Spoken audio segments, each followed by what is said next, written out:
Beidzot atnāca jaunais Starlinks. Kāpēc jaunais? Nu, nav tā, kā vecais man nestrādāt, bet rekur uz jumta man stāv Gen 2. Atnāca Gen 3. Jauns stiprinājumi. Es domāju, nomainīšu tajā pašā dienā, bet nē. Tur jau nāk jauns stiprinājums savādāks. Un pārēj uz to arī vajadzīgi. Tad nu pasūtīju jaunu komplektiņu. Speciāla jauns stiprinājums jauniem Starlinkam un pārēj uz veco. Lai man nav jāpērk vēl viens stiprinājums, kur tur augšā.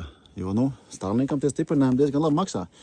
Un tā papildus ieķēra vēl vienu rūterītu. Principā ar to vienu rūteri jau pietiekami pieteiktas internets visā mājā, bet es nopirku otru, lai es varētu pieslēgt savu apkursu sistēmu klāt un beidzot varētu izmantot pilnvērtīgi savu aplikāciju.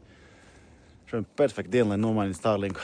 Viņš bišķi būs apčakarējās, jo jaunam Starlinkam nāk arī cits vats ar jauniem stiprinājumiem, līdz ar to man jāizvelk no jumta kodas ar bēņiem caur sienu jaunais vats. Bišķi būs ko darīt, bet šodien perfekta diena. Jaunais komplekts ir. Viss notiek. Kāpjam 6 metrus augstāk. Apmēram 6. Pirmais, kas mums jāizdara, jāpaņem no vecais. Pēc tam jāuzliek jaunais. Tā, vecais ir lejā. Jaunais Starlinks ir augšā. Un jāmēģina pieslēgt.